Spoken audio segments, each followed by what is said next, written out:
My Spanish is really poor. Don't worry, my English is not bad. No, it's good. It's really good. Much better than the Spanish that I can speak. Uh, Well, thank you again for your contribution here in the Congress. pleasure, pleasure. Would there be a large number joining us online for this talk? Do you know the We potential hope numbers? we hope over than 50 people. Oh, wow. So, Some of us are going to be connected in the Zoom link and other group, and mm, much more people are going to be connected from the streaming from Cayetano right, right. from YouTube. Yeah, okay, excellent. And then will there be someone to support the questions if there's questions at the end? Yes. Yeah. Alvaro is going to be supporting the questions. Oh, excellent. If they're in Spanish, he's going to be translated to you. Perfect. Thank you. And is it right that I have roughly an hour to do the presentation or Yes, less than that? Yeah, it's an hour. Yes, hour. Perfect. Thank you. you're welcome. Hmm. So we wait for the hour. Really nice to meet you. Thank you You very as much. well. Thank you.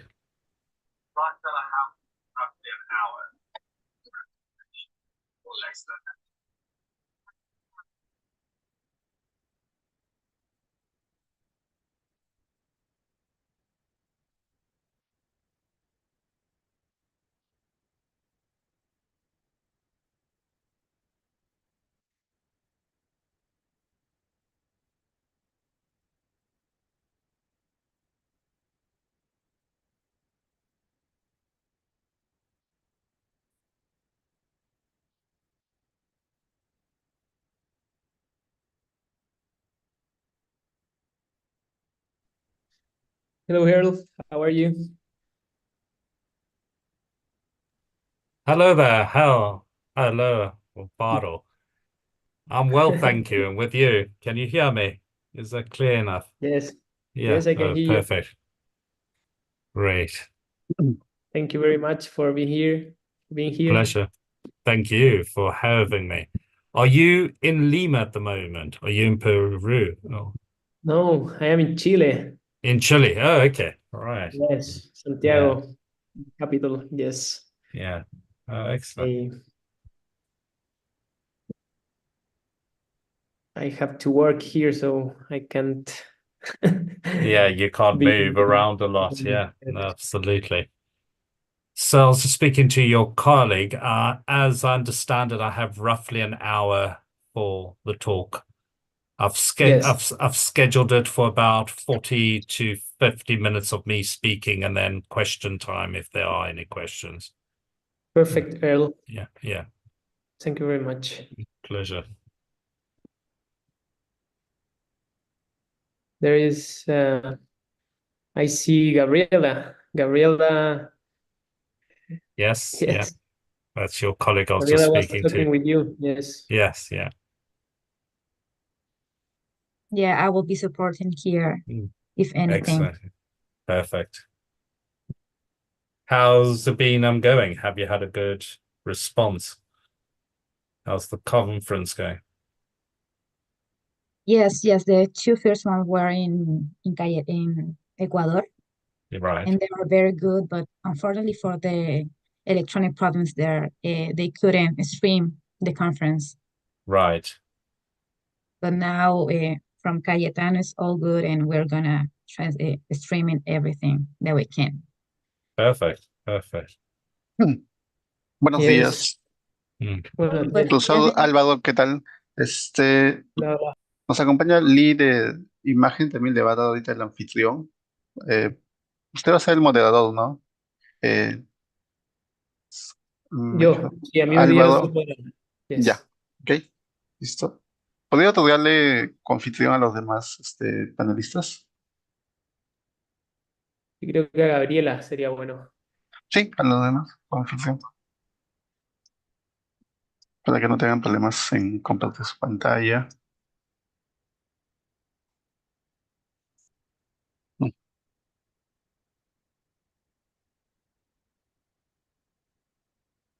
I'll just check if I can share. So just to check my slides.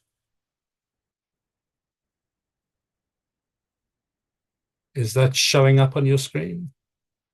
Yes, we can Yeah. see very well. Yes. Okay. We can also try the translation if it's working well. I've set it to actually, okay, so let me run that. So I'll just talk 1, 2, 3 as a test.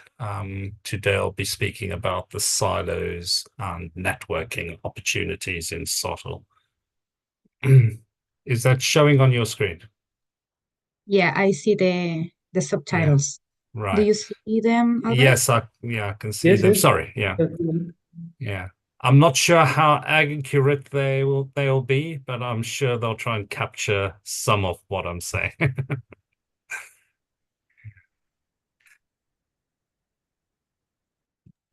It's not perfect, but Yeah, it's I'll good. speak slowly.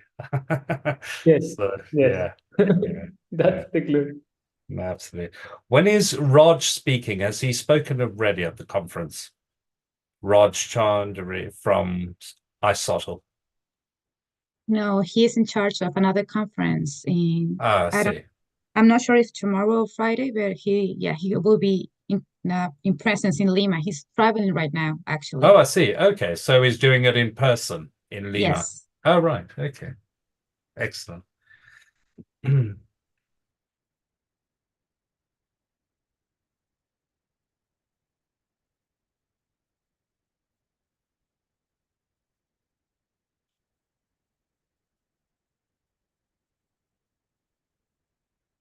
Could I ask you as well if it's possible that whilst I'm speaking, could one of you just do a screenshot? Because I like to just keep a record of where I've spoken and the audience, if they're okay with that, and then I'll just save it because I always try and market and promote SoTL in multiple ways. So if that's okay with those attending, I think it would be a useful thing to have. Yeah, of course. I'm in charge of the taking Okay, pictures, so brilliant. don't Yes, worry. yeah, I will send you to you. perfect. Thank you. Appreciate that. You're welcome. Mhm.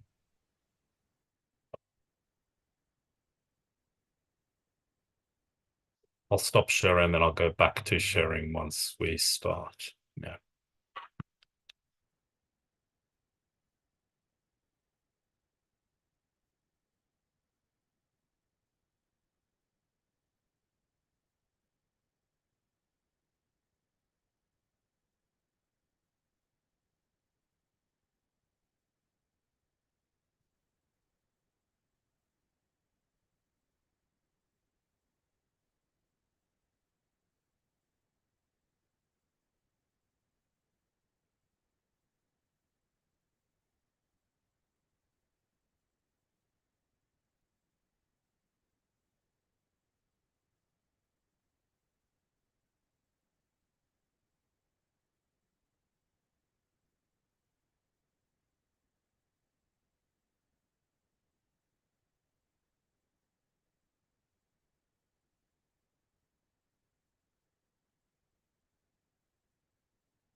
Hi, Earl.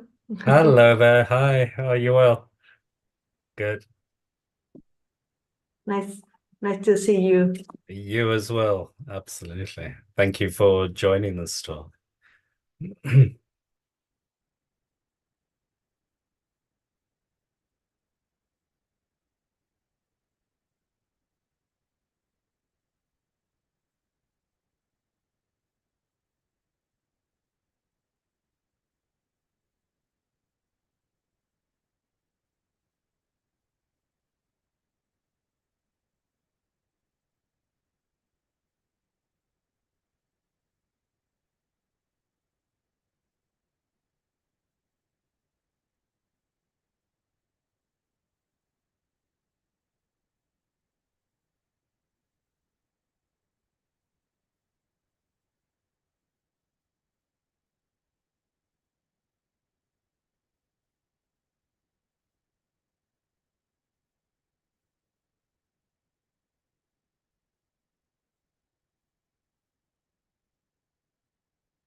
We will wait a couple of minutes before we start. How about Earl? Is this good for you?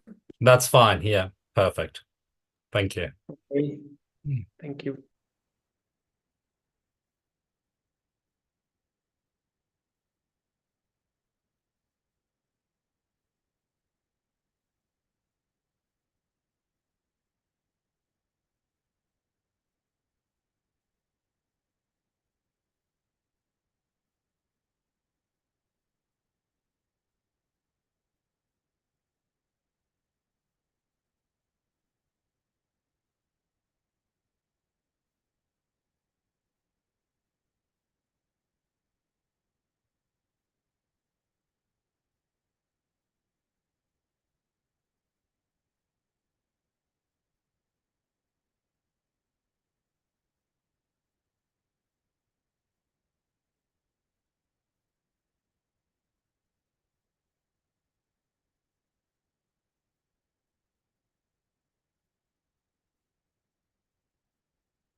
Okay, I think that it is time to start. It's fine for you, Earl, Gabriela? Yes? Okay. My name is Álvaro Herrera. I am National Director of Medical Education at the San Sebastian University or Universidad San Sebastián. And I am in charge of Continuous Improvement Unit of Education and Medical Education Observatory at the University of Chile or Universidad de Chile. It is an honor to introduce Earl Abramson, a distinguished professor at the University of Hertfordshire and a leading figure in the scholarship of teaching and learning. His expertise in student-centered learning and international collaboration has greatly influenced educational practice worldwide. Earl Abramson is known for his commitment to advancing higher education through innovative teaching methodologies and the development of strong international subtle networks. networks. His work continues to inspire educators across various disciplines. Today, we are fortunate to hear from Earl Abramson, a scholar whose dedication to fostering global education communities has shaped the way we approach teaching and learning in higher education. Earl Abramson will be sharing his insight on building vibrant SoTL networks through the NEXUS framework, a powerful tool for enhancing international collaboration and educational innovation. So please, Earl, welcome. Thank you. Thank you so much. Thank you for those kind words, and lovely to see colleagues that I've already met, Oscar and Gisela, and I think I may have heard of a few of your names at past meetings. So I'm really looking forward to working with you, not speaking at you, but sharing some of the ideas about how do we best build networks that promote the growth and advancement of the scholarship of teaching and learning. So that will be the theme of today's talk. I'm not here just to talk. I will be asking you for some of your ideas, visions, and taking that forward. I will try and speak slowly because on each slide, there is lower thirds or captions in Spanish. So if there are any questions that you have, please feel free to put those into the chat and we will then be able to answer them at the end. Sorry, I'm just addressing, sounds like you've switched the language. No, I haven't. Okay, so I'm going to share my slides and hopefully you'll all be able to see those slides. Are those showing on your screen? Can you see the slide? Yeah. Yes. All right. Yeah, good. Thank you again for inviting me to what I would see as one of the leading SoTL events of the year. And what you may understand is that there are different SoTL groups or networks that promote thinking around teaching and learning and building different ways in which we consider the practices that we hold. What I'm mindful of is that the word scholarship of teaching and learning means different things to different people based on the context in which you work. So that could be in the practice or in the geographical regions. And in speaking to Oscar and Gisela as well, I understand that to translate the scholarship of teaching and learning is troublesome because it doesn't translate in the way that potentially the westernized world sees it, views it, or applies it. And at times, there are barriers between the words.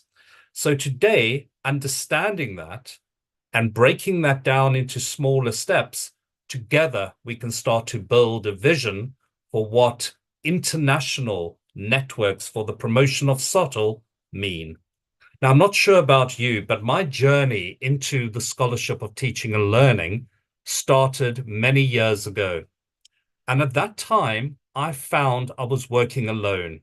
I didn't quite understand what the scholarship of teaching and learning meant. And I'm still trying to find out what it means in terms of defining it and working with a range of scholars. But I found that I was in a silo, working alone in my own space, because I was working within a medical school as well. And I'm very excited to know that the host for this particular session is working in medicine. But it's this idea about how do I become brave enough to share what I'm doing in the scholarship of teaching and learning with those around me that were new to or didn't understand the value. So what I want to try and move us to is from working alone in a silo to working together, synergy. And then I'm going to introduce some of the research I'm currently doing, which is building a framework, which is more taxonomy of questions to help us understand the value of a network. So as you can see on the image of this first slide, we have a pigeon alone, maybe happy alone, but what we also understand that working together, we can build on the strength of others to support the advancement of ideas and the building of a culture that hopefully will sustain the growth of the network. Any questions you have, please feel free to put those into the chat. And at the end, there will be time to discuss that with you as well. Before I start, 2.5 years ago, you may have been watching this, when Joe Biden, and I know that the time is almost approaching for the next person to step into power, was inaugurated as the US president. At his inauguration, a young poet called Amanda Gorman read a poem which is called The Hill We Climb. And what I want to start out by saying and disclaim is that the work that I'm working on is far from finished or pristine or perfect, but it doesn't mean that I'm striving to achieve a pristine product or a perfect endpoint. What I'm trying to achieve in considering how networks work and how we build them is thinking about the purpose. Why do we need them? And with that in mind, that has informed the structure that I use. So the words you can see on the slide are taken from that poem, but it's interesting how those words have captured a very important aspect of the research that I am doing in terms of the idea or the end goal is not to be a perfect model, but a model that we can use to understand purpose. So a little bit about me and why networks are important. All of us, whether we involved in the scholarship of teaching and learning, or just teaching and learning, or scholarship, we're just curious. We start with a story. We start with the self, the I. And then we understand how we interact with other groups. So I grew up and spent most of my life in Johannesburg. I left there and then I moved to settle in the UK 22 years ago. And what I've learned is that while the I, the individual, is important, it's how through that experience we shape the eyes of others. So what are we seeing? What visions are we forming? So this is important in terms of thinking about how the individual fits into the group and how the group then supports the person. So what I was trying to think about is a number of words. Fortunately, they all start with the letter C, as you can see on the slide, to encapsulate, to consider what networks mean and why they could be important by thinking about the shift between the individual and the purpose of opening the eyes or learning from others to build the network that we're working with. Community is really important because a network is a community of practice. Latin SoTL is a community of practice that brings together different ideas from the Latin states and borders and regions in an attempt to understand what these ideas within the scholarship of teaching and learning could mean and should mean within the context that you work. But in order to build a community of practice, we also need to consider the compassion, what we notice in groups, what we notice about those who join. It doesn't mean that they are going to add value, but their presence may be important in deciding on the direction that a particular network takes. There's a culture, and there are different ways of doing, different ways of being. Ontologies will change. The way we become scholars change. And I think it's important to capture those journeys. When we enter a network, most of us or most colleagues that we've learned in the research that we've been doing are curious to understand what is this about? And once they then settle in, they understand, is this a space I want to stay in? Or is this a space I could occasionally visit to learn more about certain projects that I'm working with?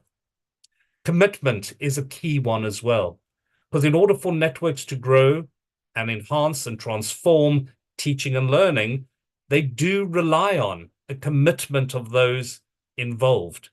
And often we find, because of the pressures of life and the challenges we face, there may be a reduced number of people driving a network forward.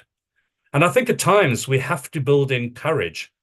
We have to be brave enough to say, I will take a lead on this, or I will shape the way that this particular network moves, even if at times it disrupts what others think. Because I think in order for a network to move forward and to grow, we do need colleagues who are brave enough to disrupt some of the thinking. I don't know if you've had the opportunity to read a really good book that's out on the market at the moment, written by a SoTL scholar called Jessica Riddell, who's based in Canada. And she talks about hope and what the future of HE needs in order to build a strong culture of hope. And what she's claiming as part of her work is that we need to slow down. We're moving fast. AI has disrupted the way we work. COVID has upset our balance. And now is a time for us to slow down and rewire the purpose of higher learning. Then networks are there to join people and connect ideas. And ultimately, we will work together, collaborate in order to build a future that we can be proud of, that we can share in, that we can shape. I'm going to pause there and feel free to either put words in the chat or unmute. And I don't mind if you speak Spanish, because I know we've got colleagues on this call who would be able to translate Spanish terms. But are there any other words that you think, and they don't have to start with the letter C, I've just managed to find a few words, but any word that stands out that helps you to understand what networks, especially teaching and learning focused or SoTL based, mean for you, to you, and those around you. So what other words would you add to this list? I'll pause there and I'm happy to just listen for a while as well. So if you have another word that captures what the commute or what a network means, I'd love to hear it at this point. I will call on Gabriela and Alvaro to help here if there are any words in the chat. Sorry, I can't see it fully. Okay, so you can participate. You can define networks for you, collaboration, maybe co-creation, power, Oh, creation, support, good. and Yeah. creativity. That's worse. Mm. The people are saying in the chat. Another word that you are thinking about. Diversity. A diversity of disciplines too. Sharing. Yep. So sharing of ideas, of spaces, collaboration, yeah. Mutual learning. I loved students involved, learning, yeah. Excellent. Please feel free to continue adding to it, and we'll come back to it right at the end as well. So this idea that for a network to work, we also need to be creative. We may need to be critical. And you'll see on the next few slides, I will touch on very briefly the challenges that face SoTL. And I know that we've got members sitting in this particular talk who are leading subgroups through iSoTL around the grand challenges within SoTL. And one of them is about this: how do we foster, how do we build, or how do we help our students become creative and critical? And how do we think about creativity and criticality within the work that we do as well? So what I want to do for the next 20 minutes or so is talk to you about a problem that I've encountered in speaking to scholars, and that's the problem of working alone. How out of that we can build a community, introduce you to the framework that I'm working on, and then hopefully together we can go back to the future. We can rethink some of these ideas and think about what we want the future of SoTL to become, or what we understand it to become. So the theme for the event that you're at, the Latin SoTL theme, is skills for the 21st world century in the wake or in the world of AI, and also working towards the 2030 or 2050, I think, agenda 2030. And I've added in a few ideas here, because what is humanly possible? How do we still remain human when we know that we have a lot of AI tools around us? And can we rework the humanity so that we start speaking to one another in different ways? Because what I'm finding, the problem with being alone at times, as you'll see, is that individuals interact with screens. They interact with chatbots, AI tools. And we're almost in a network losing that ability to interact with the human. So one of the challenges that we may face is, how do we keep human beings in shape? How do we interact with the complex nature of the human being? And how does that help or hinder the growth of the networks we speak about?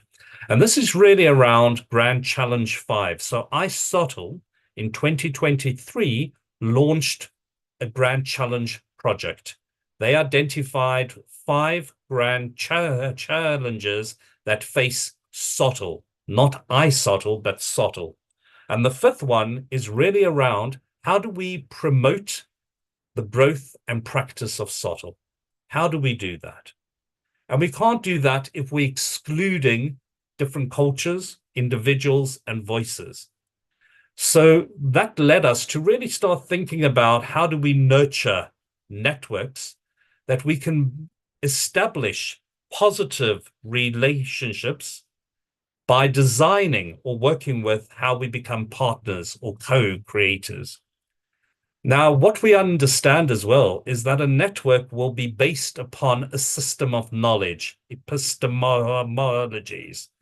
But at the same time, whose knowledge is being thought about within that space? Because from an unconscious or bias point of view, we could also be thinking about epistemicide, this word in blue over here. And epistemicide is a word to indicate the destruction of knowledge. So networks may only be considering knowledge or ideas from one lens.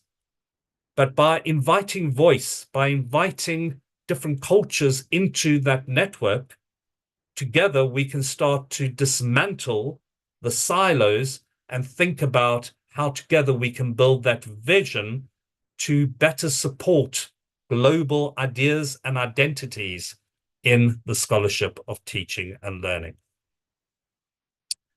So just to plant a seed here. On the next slide, you will see there's a single tree in a landscape that may feel barren, empty. That tree can grow, that tree can adapt. But at the same time, in order for that tree to strive, to thrive, to do well, it may need other trees around it. It may need to draw on the support of others around it or other structures around it. But what is the challenge when we work alone? Some people are very happy to work alone. Just by a show of hands, or you can just put in the chat a thumbs up. How many of you have written an article in teaching and learning alone?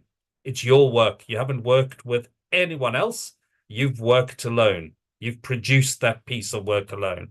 How many of you enjoy writing alone? I see a shake of a head off the screen, I can see. How many of you, if you're working in a new way, new field, a new structure, would appreciate working with another group or as part of a group? So often we can, being part of a bigger group or writing team, for example, we can challenge ideas. We can think about the concepts that we are researching from multiple lenses, from multiple views. But working alone also lends itself to the fragmented nature of SoTL and the research and practice that follows. So what does SoTL mean in the context that you work? What are the important challenges that you define, for example, in the Latin world, that may not or may align with the SoTL Grand Challenge project? But there may be bespoke or unique challenges that face Latin SoTL that may not be considered within Westernized SoTL. So SoTL, until we can clearly understand what it does, we still need human voices to help us listen, to help us shape, and to help us plan. But there is a need through the research we've done, and we looked at what we call lived, learnt, and led experiences. The learnt experiences are what we learn by being in a certain space, in a certain culture, at a certain time. The lived experience is the journey that we bring in. What has shaped our ideas? What has shaped the work that we do? And the led experience is informed by either us taking on a responsibility to lead or reflecting on how we have been led and what has worked and what hasn't. But it's that interconnection within the networks that really becomes important to firstly shape how the networks are moving forward, but also to consider the strength. And for me, the bridging and building bridges of how the individual becomes part of the group or the network is not merely about coming together to form it, but really thinking about how we perform as a group. What is the purpose that drives those ideas and actions forward? I'd like to now talk about this framework that I'm working on, NEXUS. And NEXUS is the English word which means connections. And it's about connecting people, it's about connecting places, and it's about connections with purpose as well. And as you can see on the image here, it's like a spider web, a map, a diagram showing the individual, the institution, and the international, and how those three spheres or dimensions become important in thinking about how we build or design networks for the future and sustainable ideas. So the network is built, as I said, on those three ideas, and I'm going to then take apart each of these in turn, the individual to the institutional, which is made up of many staff, but within a subspace in this approach. And then we're thinking about all these higher education networks, people, settings that actually form not the community of practice, but potentially the landscape. And that landscape is quite flat. That landscape is defined by the context that the different areas work in. But before I get to just taking that approach apart, I just want to go back and explain how it's been built. So some of you may be aware of a taxonomy of questions, which was introduced by two American SoTL scholars in 1999, Hutchins and Schulman. And they came up with this taxonomy of questions that I'm going to go through. In fact, the SoTL conference, which is taking place at the end of the month in the States, the theme is built upon this taxonomy of questions. And the first one is the what is. So questions about what is it that we're doing? How do we describe? How do we define? How do we explain? Then how do we know what it is we are doing works? What do we use to evaluate whether that's worked? And also, that is not the written there in bold, but hidden is what hasn't worked as well. It's not always about this success of a network is not really about what has worked, but equally what hasn't worked and what has changed. So it's not what we see, which is important in SoTL, but what we fail to see, which becomes important. In other words, shaping vision. Then the last two questions here are questions about, once we understand what it is we do, once we understand what works, we can imagine what the future may become. So what could be is an important question to ask. So if you're doing research on a particular topic in the scholarship of teaching and learning, and you've discovered that a certain approach or a certain network works well to address a particular issue, how do we then scale that up so it becomes a vision for our future of what could be possible?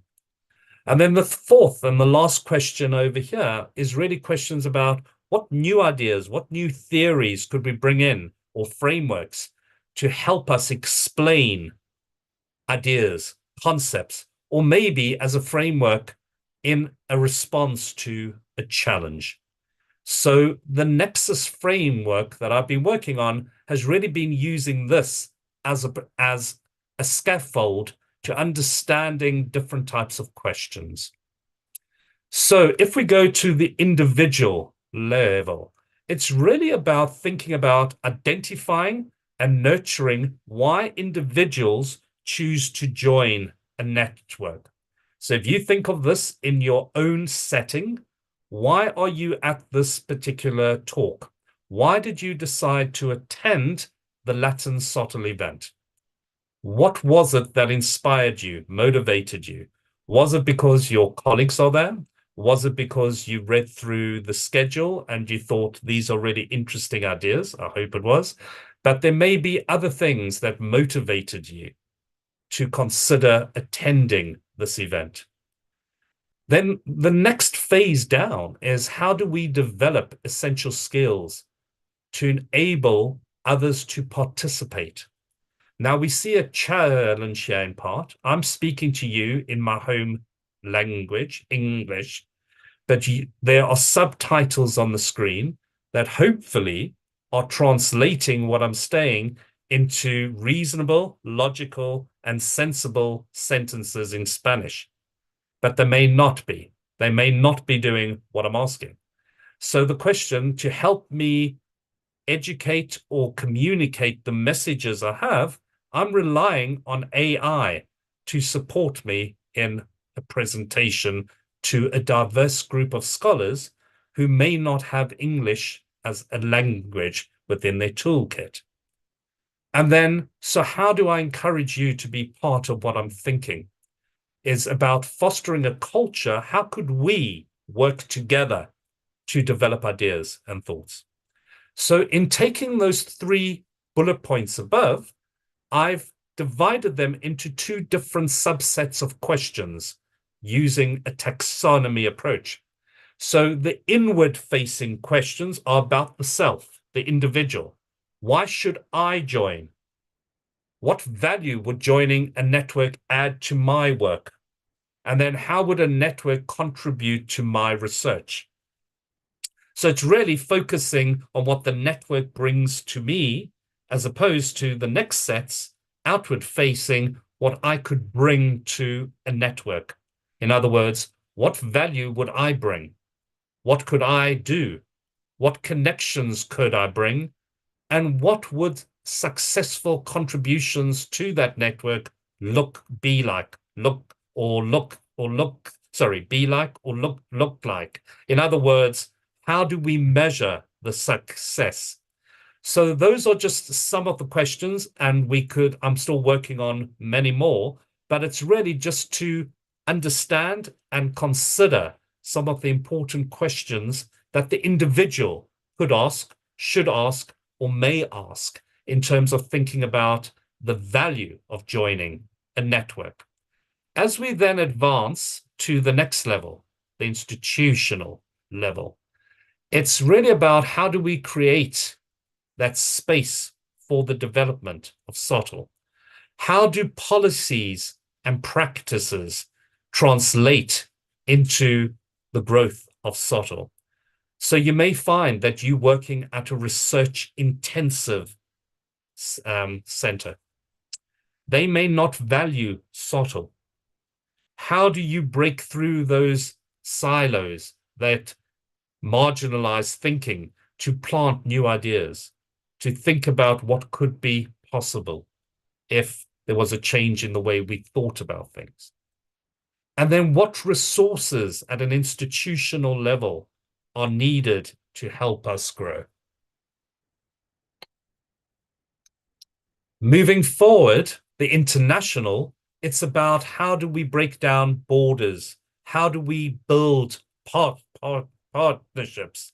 How do we understand what matters most within our own settings?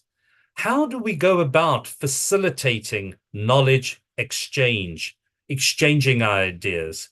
How do we build that ability to become brave, to share ideas which could contradict with what others think?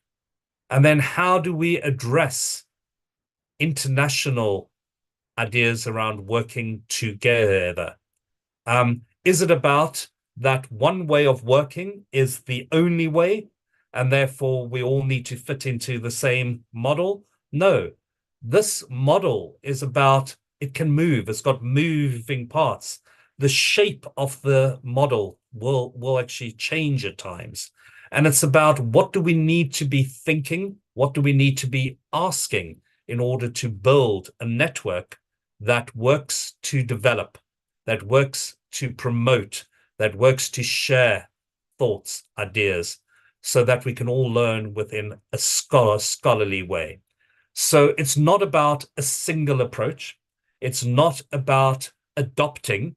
It may be more about how we adapt to ways of working, ways of doing, and then advancing the field through asking different questions.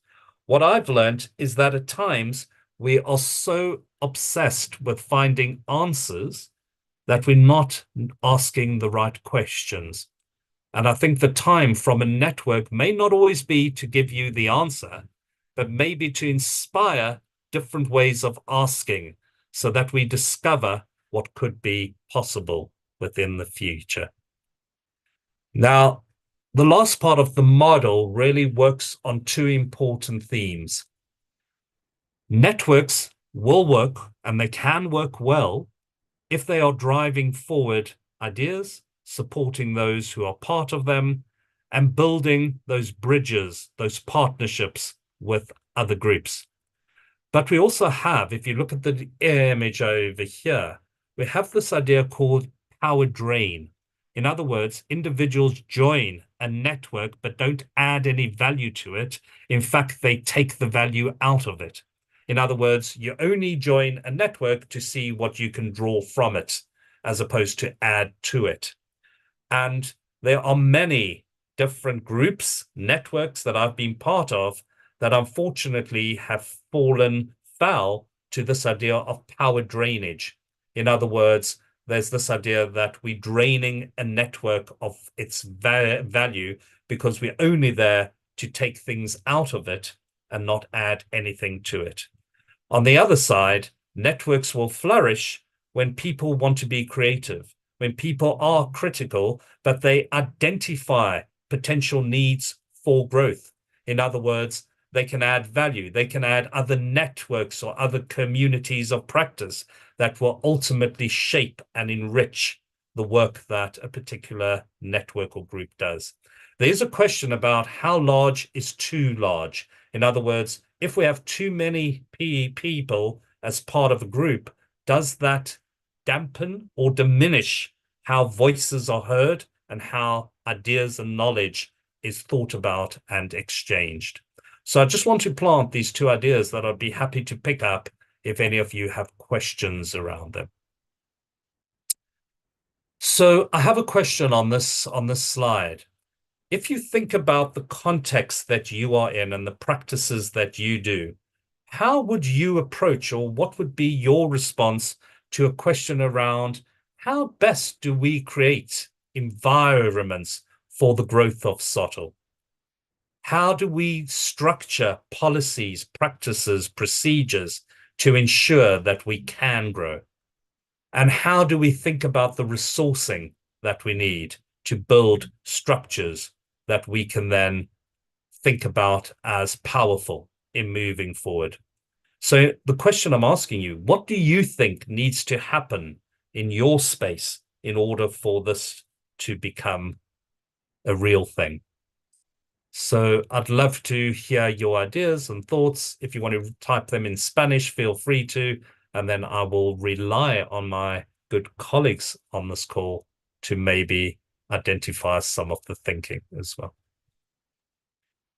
Thank you, Earl. I will translate your question. So, Earl está preguntando qué creen que necesitamos para poder estructurar o generar políticas que permitan desarrollar estas redes en nuestros contextos. ¿Qué puntos son claves para poder lograrlo?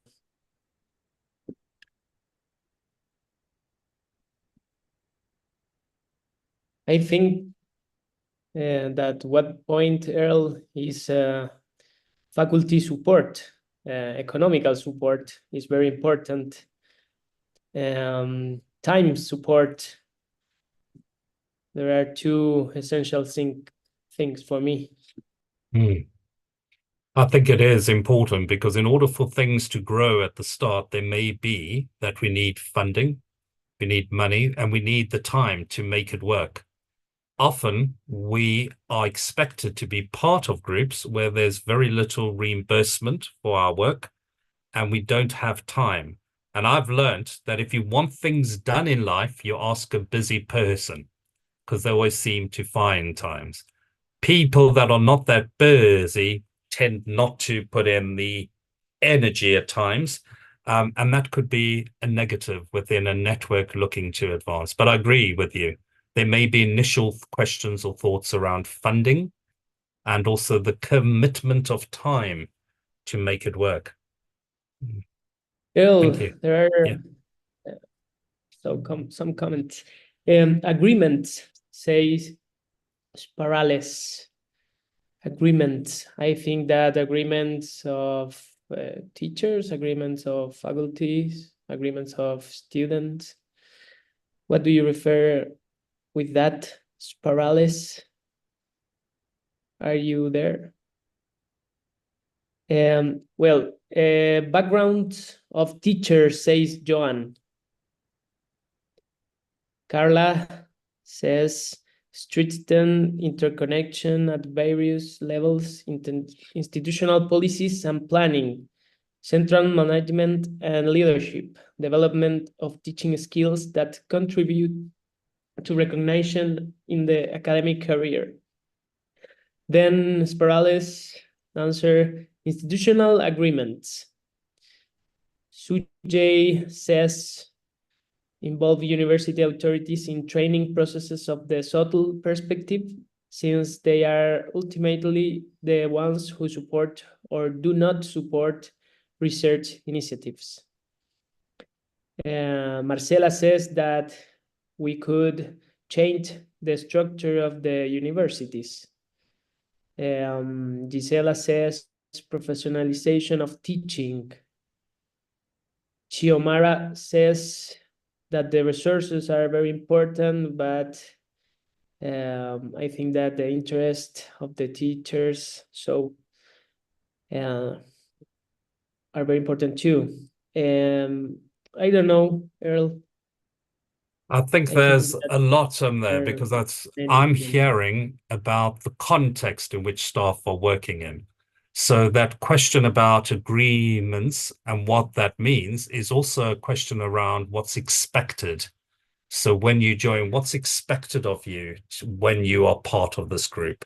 Is there a duty? Will it mean more time that I don't have? Will I need to add things? Will I need to write things? What happens if I'm unable to do what's expected? So often a network will think about experience, what you've experienced in your lived journey, to what's expected of you. So if we think of this within the classroom, when students arrive, they arrive with a journey of what they've experienced as being a student. Maybe they've had positive experiences, potentially some may have had negative, but also it's important to set the agreement, the expectation of what we expect of you being a student, or what we expect from you if you are part of this group. And that's important as well. I like that idea that we need to change higher education and the policies. If you can tell me how, it would be great. But it's also about smaller steps, slowing down. What could we change from an individual level? How could I then pair and share, work with smaller groups to build that? And then how could I show the impact? So it's not just we need to change. Have we built the evidence to support what could become? In other words, evidence to support how we could change and why this would be a good move forward. And networks often have ideas around evidence or what research would be useful in putting forward to support thinking. Thank you on those. I've just got the last few slides. So the key thinking now, if we go back to Latin SoTL, how do you think Latin SoTL thinks about the sustainability of SoTL within the Latin spaces? How does this become stronger in time? Or is there a threat that there will only be a few left actually working on growing a particular idea within Latin SoTL? So how do we think about the importance of sustaining what it is we have? How do we then encourage others to be more active, contribute to these ideas? And it doesn't mean you have to do it all, but it may be that you're interested in working in smaller groups to see an idea, a project, a practice through. And what would be useful research questions to promote evidence to support practice? And the last question that we can go back, you can think about your answers. Is there really a place for AI in designing networks to sustain SoTL in the future? So what would the role of AI be if we were to rely on it for the future of the design of networks in SoTL? Once again, I'd be happy if you wanted to put any thoughts in the chat, and then I will ask Alvaro if he wanted to read them out, if they are, and then I'll go into my final slide and then open up for questions. Sí, Earl, lo que está preguntando ahora en este minuto, lo último fue de qué manera se puede incorporar la inteligencia artificial para, en el fondo, la sostenibilidad de redes como Latin SoTL.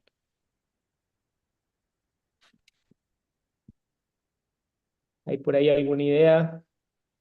Pueden dejarla en inglés, pueden dejarla en español, como prefieran. Ya saben, hay varias herramientas, está Google Translate, está la misma ChatGPT, le pueden pedir que les traduzca, como prefieran. Pueden levantar la mano, pueden escribir en el chat. No duden en hacerlo.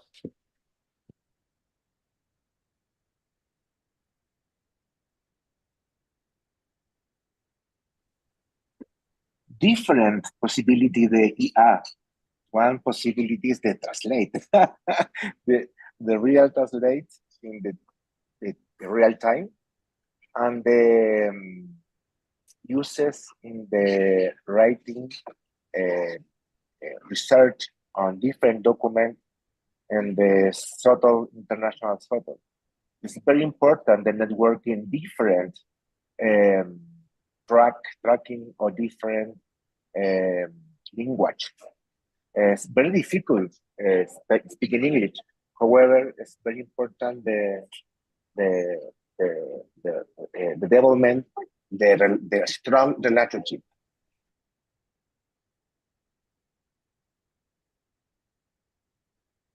Thank you very much, Oscar. Yeah.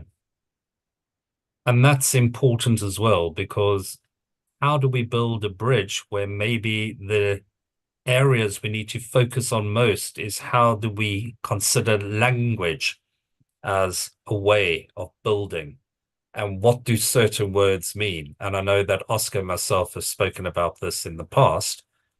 For example, the troublesome nature of the word SoTL. Yeah. I'll go on to the last few slides, and then I'm happy to take questions at the end, and then we can go back. So I'll just finish the last slide, and then we'll come to questions. So my last slide here is really about what have we learned, or what have I learned in this beginning stage of really trying to take apart what networks mean. And a network could translate into what we call your net worth.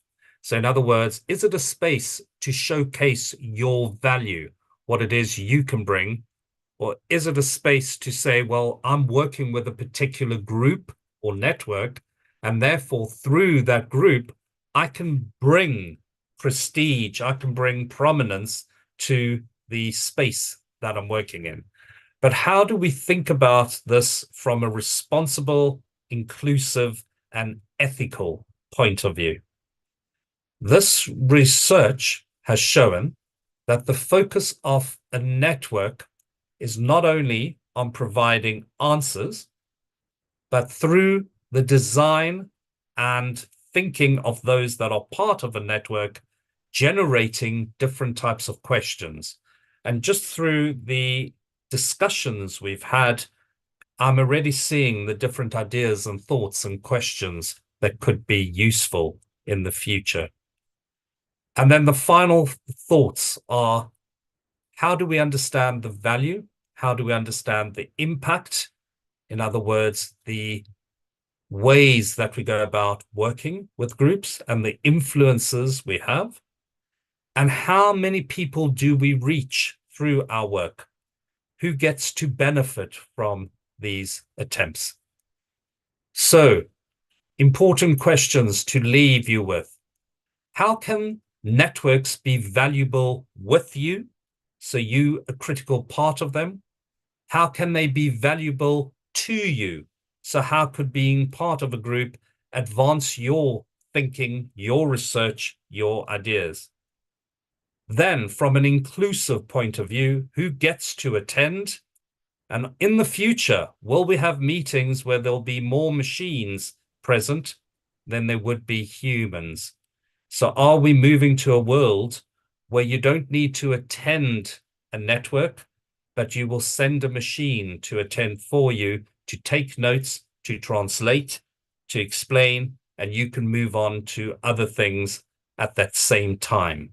So is AI going to be a cost-effective way of working, or is AI going to limit how humans speak or design networks moving forward?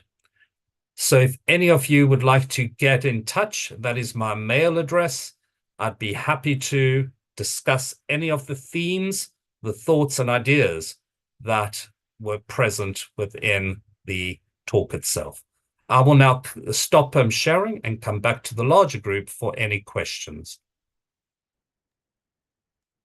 Okay, thank you so much, Harold, for such an insightful and inspiring presentation. Your work on SoTL networks is particularly relevant to our context, as we in Latin America and the Caribbean are striving to build the stronger academic communities that can foster collaboration and knowledge sharing. I am sure that many of you have questions or comments, so I encourage you all to take this opportunity to engage in conversation, to ask anything that's come to your mind. Firstly, I want to say a comment for your previous question, Earl. I think that networks should represent spaces where we are recognized, we were valued, where we would feel like we belong, and where we can answer some questions to solve both personal and common problems. But to start the discussion, I would like to ask you, what do you think are the key challenges and opportunities for creating sustainable SoTL networks in regions like Latin America and the Caribbean, where resources and institutional support may be limited? That's a really good question to ask. Sorry, I don't have the titles in Spanish now, so I'll try and speak slowly, and you can try, maybe what I'm saying you can translate for the rest of the group. Ok, sorry, Yeah. yes. Yo le pregunté recién a Earl, en el fondo, cuál cree él que son las claves, los desafíos claves, las oportunidades para crear redes sustentables en regiones como la nuestra, donde justamente uno de los problemas detectados es el tema de los recursos económicos, como somos países en el fondo que habitualmente son reconocidos como de bajo PIB, en el fondo de baja generación de dinero. Así que ahí la acabo de trasladar. I think your question is really important. And how do we build these? Maybe a question to think about in terms, are we building one complete one, or do we need to build it in steps? In other words, each region builds its own, and then out of them, a person attends from each region an overall one to share ideas and thoughts. Because there's a question about language, culture, ways of doing, ways of working, resources, funding, all these important ideas that may not be shared in the ways we think they're being shared in different parts. So the idea being is, how many do we need to establish a network? And a network may be as low as 2 or 3. But through that work and through networks, networking with other groups, that's where we build the strength. But I think if we try and do it all within one space, we're actually going to fall short, because I don't think we can. And I think it's important, as I said at the start, purpose is the main driver. What are we aiming to achieve? How do we know we have achieved it? And I think with smaller focused networks and projects, we have a much better map in understanding what can be achieved. And then individuals from smaller groups meeting to discuss common ideas may be one approach forward. Bueno, lo que nos comenta en resumidas cuentas es que hay que darle harta importancia a los grupos que son más pequeños, donde realmente podemos en el fondo promover una mejor comunicación, promover también que se vayan resguardando los datos y poder utilizarlos. Y en resumidas cuentas, partiendo por ahí, es probable que se puedan generar redes más potentes, entendiendo que la conversación, la comunicación es gratis, que es un poco algo importante acá, que en el fondo no necesitamos grandes recursos para generar comunicación. Ahora, voy a tomar acá, Earl, I will say you a question that is in the chat. C. Mastro says, can human interaction be replaced by artificial intelligence, or should it be promoted to achieve better learning outcomes? How much time have we got? Because that's a big, big question. Sorry. No. It's a very good one, but it's a huge topic. I personally think that you can never replace humans. Humans are important. So what happens in AI worlds, AI is only as good as the prompt it receives. It's getting better and it's advancing. But I think if we want to build from a subjective or interpersonal space, we need humans present. So I would like to see AI supporting the network work. For example, doing the jobs that are easier to do, that can save time, but not to replace the discussions, the ideas, and the communication with humans. Because once we do that, what is the value then of a network? We're working in a cyberspace.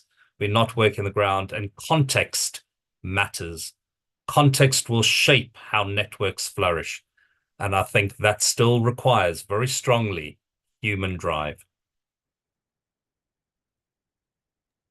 Bueno, lo que está diciendo en resumidas cuentas, Harold, es que obviamente la inteligencia artificial tiene que ser un soporte, una ayuda, pero en definitiva nunca va a ser capaz de reemplazar completamente al ser humano.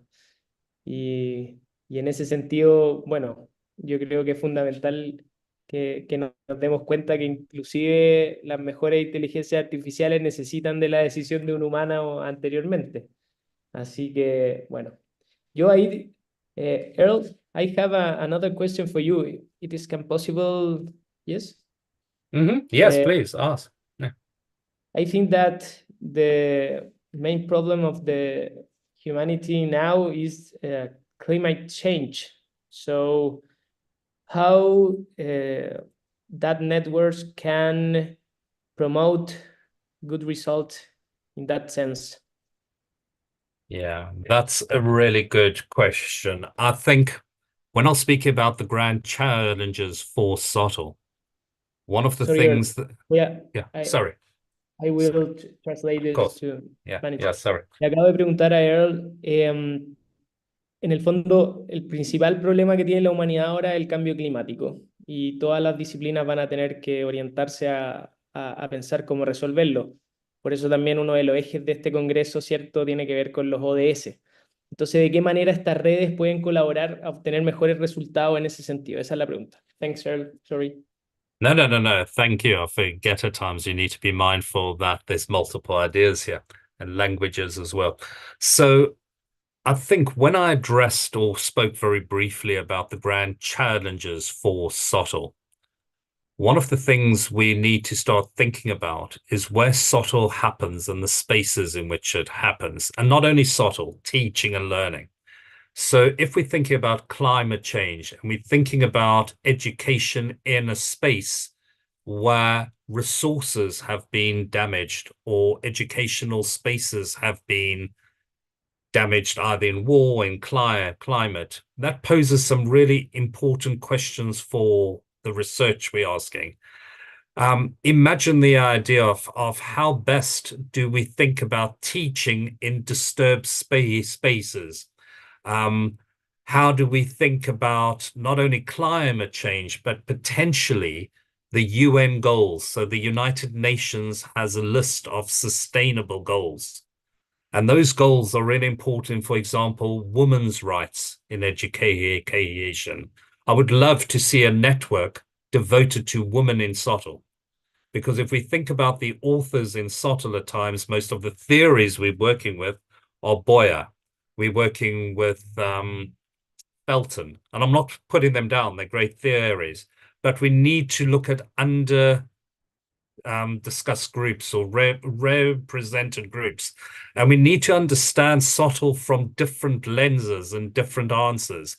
Poverty, very important. What happens if you can't have access to a network online because you can't afford a computer. How else do you access a network?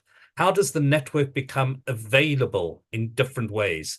And I think that is a real challenge. Potentially, it may be that AI can help, but on the other hand, being that human and being able to move around. So if you can't access the network, can the network access you? In other words, can you find spaces where you don't need to travel, but you can have access to the resources of the network? And those are the kinds of ideas and questions that I think we need to be asking in order to consider what a sustainable future for networks in SoTL are. Bueno, lo que él plantea es que obviamente las redes van a ayudar, que no van a ser la respuesta, pero en el fondo que es sumamente importante ver la autorregulación o la sostenibilidad de estas redes para el futuro. En el fondo pensar de qué manera las redes son capaces de ir a buscar a la gente y darles acceso y no solo esperar que ciertas personas vayan en búsqueda de ese acceso. En el fondo, de qué manera lo transformamos, creo yo, en cultura. Esa es un poco la respuesta, de qué manera lo involucramos en nuestro hacer cotidiano. Todas estas redes van a ser espacios, ¿cierto? Fundamentalmente relacionados con teaching and learning, con enseñanza-aprendizaje, y en ese sentido, desde todas las disciplinas, desde todos los grupos, se puede colaborar con algunas respuestas para estos problemas. Así que, en el fondo, de cierta manera, eso da cuenta de la importancia que tiene hacer estas redes. Earl, I will ask you another question that is in the chat. How do you think artificial intelligence influences the academic context in your region? What are the main challenges? There is a lot of question of artificial intelligence for you. I don't know if you want to rephrase that in Spanish first, and then I'll answer. Okay, Yeah. sorry. Forget that. En el fondo, ¿cómo cree que influye la inteligencia artificial en el contexto académico y cuáles son los principales retos? This question is in Spanish on the chat, so Okay, I perfect. translate. Yeah. It's really a question around when AI hit, when, for example, Chat GPT came into our lives. It wasn't new. We just made it new. But the idea being is that it was a wake-up call, and a lot of higher education centers around the world were jumping in to look for ways to ban it. We can't do it. It's going to upset learning. It's going to replace learning. But what it really did, and I think the challenge for us, it's helped us to rethink how to assess. So it's moved from just an idea to reshaping assessment for learning and what becomes authentic or real assessment in different fields of study. AI is advancing at such a rapid rate that it's something we need to be aware of, but not to become obsessed with, because it can be a really useful tool for helping students consider different ways of writing, so acting as a prompt. But also, if we're looking at AI in terms of a language model, it's really about what your policies and practices are and more creative ways of thinking of how it could be used for learning, not to replace learning. So reshaping policy, but educating staff and students in the responsible use. So we have, for example, assignments which you can use AI, but only within a certain way. Others which will say you cannot use AI to answer this particular assignment. But AI is fast evolving, as you possibly know, medical science, education, how we're learning with virtual worlds, and how we're seeing things through AI that we wouldn't be able to see just in a book. So there's a lot there, and it's a huge topic. So unless you've got another 2 hours that I could use of your time, I don't think I'm going to even touch the surface of what we need to understand about AI in the higher education setting. So that's just a taste.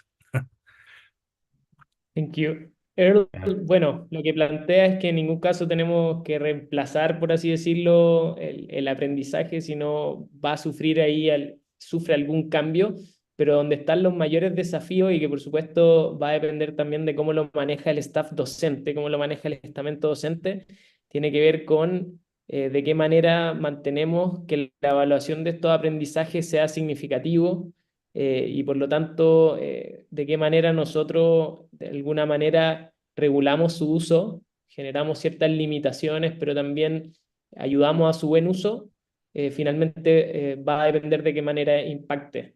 Pero yo creo que acá algo relevante que dice Earl tiene que ver con la responsabilidad docente principal para este tema, y lo hemos conversado en otras partes también del Congreso. Eld, I have a comment in the chat that is in Spanish, so I will send you in English.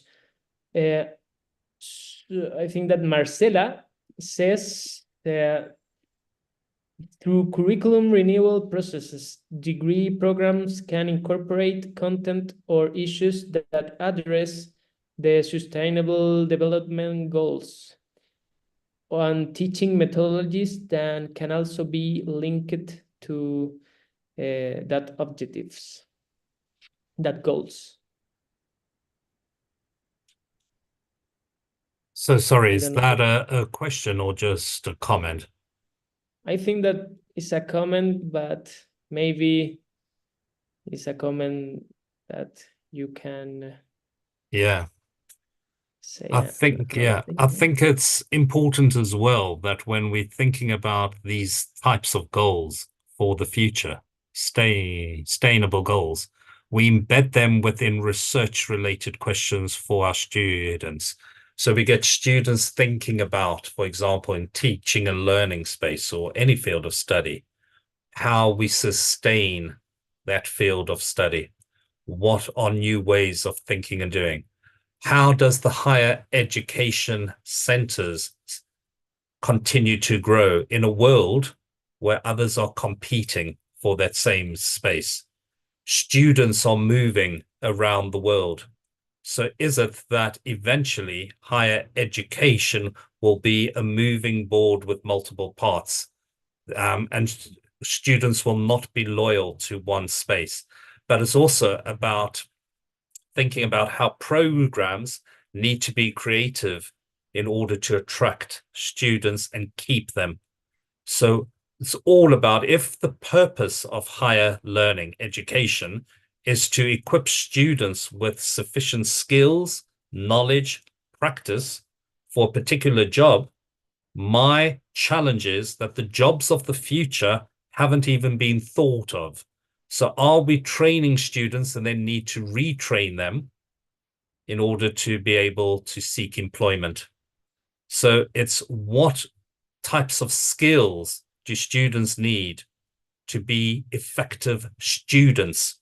And I would love to see a module entitled Becoming a Student in a Sustainable Way. But I do agree that we need to embed that idea within modules and programs. Yeah. Bueno, él dice que encuentra razón al comentario, pero que él añadiría también, o él dijo ahora que en el fondo algo súper importante es mantener la motivación de nuestros estudiantes. Por lo tanto, preguntarnos de qué manera involucramos el aprendizaje, la práctica, etcétera, pero en programas que estén enfocados también en las habilidades que ellos necesitan para el futuro, en las habilidades que se están reportando que actualmente se necesitan en las distintas empresas, en los distintos trabajos.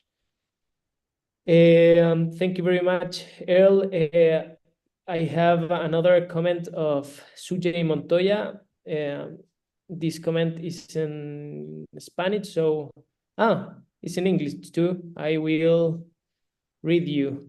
One value that the Latin SoTL network has provided to Costa Rican academics has been precisely the openness to new ideas and to active participation, to an honest, proactive, and intercultural exchange, to advance a culture of improvement in teaching and learning and evaluation, from collaborative construction. Maintaining this openness will contribute to the sustainability of the network and will help us to advance together in the challenge and opportunities such as those imposed by AI, applied to education and the objectives or goals of sustainable development, among others. I don't know if That's you great to want hear. to Yeah. say. I think you are right in that sense, where openness is so important, where we need to respect the voices of those that are part of the group or network, but also to be able to find that space we're working in as a safe space where we can challenge, but not challenge the person, not criticize the person, challenge the thinking so that together we can consider what may become. And I think that is the power. When people feel empowered to speak and feel safe that their voices are being heard, that is where the change happens at an individual level, where they realize that through themselves, things could be possible within their workplace. They plant those seeds to grow that strength, to be brave enough to build the skills that they need in order to transform the educational landscape. So I fully agree with you. I think openness is a really important word, but openness does come with its boundaries as well. And those are the boundaries of respect and trust. Él, bueno, está muy de acuerdo con el comentario. Ahora, en muy resumidas cuentas, él cree que algo súper importante de añadir es que estos tienen que ser lugares seguros. Además de generarnos desafíos por competencia, etcétera, pero tienen que ser lugares seguros, donde confiemos entre nosotros. Yo creo que eso es fundamental. I'll share your thoughts, Earl. Well, I think that we have a final question, Gabriela, or do you think that we can have more time? I don't know. Me parece que no hay más preguntas, Álvaro. Yes, Diego Apolo. I will translate to English. Diego Apolo write on the chat in Spanish. So, something we shared yesterday in Ecuador was the importance of returning the focus to the human being and strengthening their capacities to manage technology, ensuring that artificial use of technology does not take precedence. Today, for instance, we must understand that AI should work for us, not in place for us. This approach will help strengthen educational system. Could you share your vision on this point? Thank you very much. Thank you for that question. Sorry, was that a question from Diego, did you say? From Diego. Diego, yeah. Hello, Diego. Very good question. What I sense as well is that when I'm speaking about the lived experience, human beings travel on a journey, that subjective experience. So the way that I'm experiencing this meeting differs from the way that you may experience it. And it's that subjective experience that AI will struggle to deal with. So if I had to ask AI at this time to write a reflection on what this meeting meant, it would rely on the prompts I gave it. Unless my prompts were really good, it wouldn't be able to intervene. And that's why I think in teaching and learning, especially, humans are going to be the critical mass here, because teaching and learning is a journey of the self. So the way that you were taught may influence the way that you teach. The way that you learn may influence the way that you inspire others to actually learn. AI cannot do on that. AI may actually be useful in taking care of the remedial, menial tasks, sending the mails, writing the mails for us. But if we lose track of what matters most, and that we are humans sharing an experience and helping our students become the doctors of the future, the teachers of the future, the scientists, so forth, the lawyers, if we lose that, we've lost what being human means. And my view is we still need to have a very strong ground on how we tell our stories. And maybe AI is useful in translating our stories, but not useful in creating them. We are the authors of our own journey. So I fully agree with you. We need ourselves at the heart of everything that we do. Bueno, él está muy de acuerdo con Diego, a ver, ahí puso emocionar para enseñar y aprender es la clave tal cual. Por ahí él puso de qué manera logramos inspirar, ¿cierto? Que no podemos perder de vista las cosas que son más importantes para el humano. En el fondo, la inteligencia artificial permite mandar correos, responder cosas, hacer distintas o crear distintas cuestiones, pero al final son objetivos o tareas medias, por así decirlo. No son las cosas más importantes, más trascendentes. Y por lo tanto, poner el foco ahí es tremendamente importante. Y por lo tanto, siempre preguntarnos de qué manera podemos inspirar mejor o más a nuestros estudiantes. So, thank you, El, for your insightful presentation and for encouraging such valuable reflection. I would also like to thank the audience for your fruitful question and engaging in this important conversation. Your contributions have truly enriched this session. As we conclude, if Gabriela, yes, it's good to conclude the session, yes. Yo creo que en virtud del tiempo ya estamos cerrando la sesión. Quisiera solicitarle a quienes están conectados y pueden hacerlo, prender sus cámaras para yo poder sacar una foto. We're gonna take a picture right now, Earl. Oh, perfect. Please turn on your cameras for our picture. Thank you very much.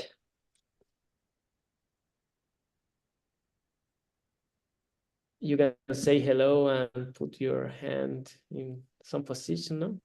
Yes. Thank you very much. Thank you. And Well, I'd like to thank you and the organizing body for inviting me. I've really enjoyed the time of speaking with you, and I hope we can do it again.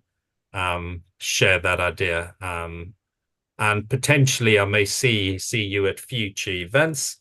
But if you're interested in the challenges facing the scholarship of teaching and learning, please speak to colleagues around like Oscar and Gisela, others, because we do have the grand challenges, and maybe the Latin world needs to think about the grand challenges that mean the most to you, and potentially AI could be one of those as well. So thank you again, and I really appreciate you being present within this talk.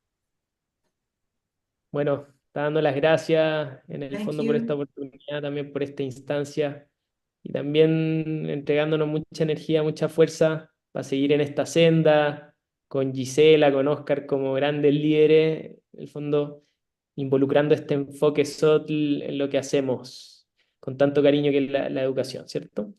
Well, as we conclude, I encourage everyone to take this reflection back to their own context, applying them to strengthen our collective effort in education. Thank you once again to everyone, and I wish you all the best for the remainder of the Congress.